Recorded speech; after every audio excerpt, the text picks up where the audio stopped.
Bonjour à tous, c'est Camille de Monaco Tribune. Aujourd'hui, on est au Palais des Festivals à Cannes pour la 35e édition du Festival international des jeux. On a plus de 300 exposants qui sont venus du monde entier pour présenter leurs jeux. 100 000 visiteurs attendus, des passionnés, qu'ils soient amateurs ou professionnels, qui viennent tester tous les jeux qui seront présentés. Monaco Tribune a fait sa petite sélection. Je vais vous présenter nos 3 coups de cœur. Suivez-moi, c'est parti. Alors bonjour. Bonjour. Est-ce que vous pourrez m'expliquer en quoi consiste ce jeu Happy City? C'est un petit jeu de cartes très familial où chacun va construire sa petite ville et l'objectif ça va être que ça soit la ville la plus heureuse. D'où le nom. Voilà. Concrètement, la petite ville ça va être 10 cartes. Chaque carte est un petit bâtiment. Certains apportent du loisir, certains sont administratifs, certains sont des habitations. Et donc chaque petit bâtiment va apporter soit des habitants, des petits bonhommes, soit du bonheur, des petits cœurs, notamment pour les loisirs. Et à la fin, on va calculer son score, qui va être le nombre d'habitants fois le nombre de cœurs. Et ce score, ça sera le bonheur de notre ville. D'accord. Donc celui qui aura le plus de bonheur aura gagné. Tout simplement. Tout simplement. D'accord, donc un jeu plutôt familial finalement? Très familial, effectivement, pour jouer vraiment avec les enfants, avec les parents, avec les grands-parents. Alors bonjour. Bonjour.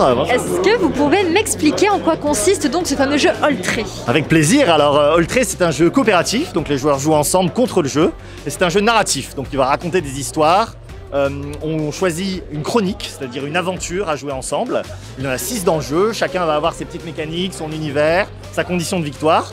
Et à partir de là, les joueurs vont vivre ces événements et tenter de s'organiser au mieux pour affronter tous les défis que la chronique va leur poser. Voilà.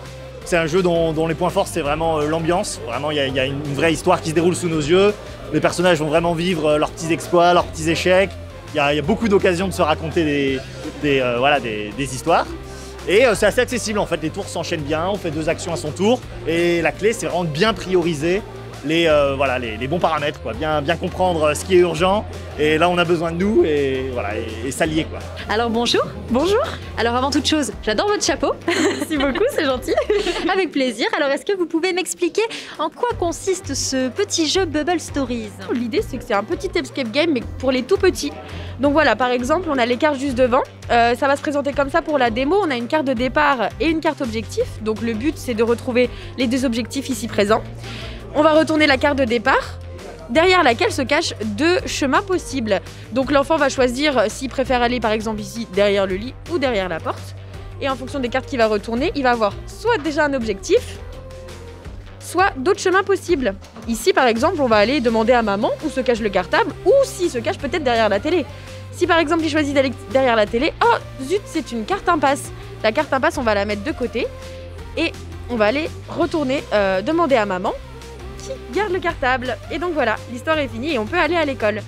Si par exemple, après une aventure, il a plusieurs cartes impasse, genre s'il en a 3 ou 4, il va être un aventurier bronze, 1 ou 2, il va être un aventurier argent, et s'il en a pas du tout, c'est le meilleur aventurier or. Donc voilà, l'idée c'est qu'il peut se répéter pour essayer de faire mieux au fur et à mesure. Voilà, un super jeu accessible pour les tout petits. C'est ça, qui peut se jouer à 1 ou 2. Super, merci beaucoup. Voilà, ce petit tour est à présent terminé. On vous invite à venir découvrir tous ces jeux par vous-même. Ça se passe donc ici au Palais des Festivals à Cannes du 25 au 27 février de 10h à 19h. L'entrée est entièrement gratuite. Et puis d'ici là, on vous souhaite un excellent festival et à très bientôt pour d'autres vidéos sur Monaco Tribune.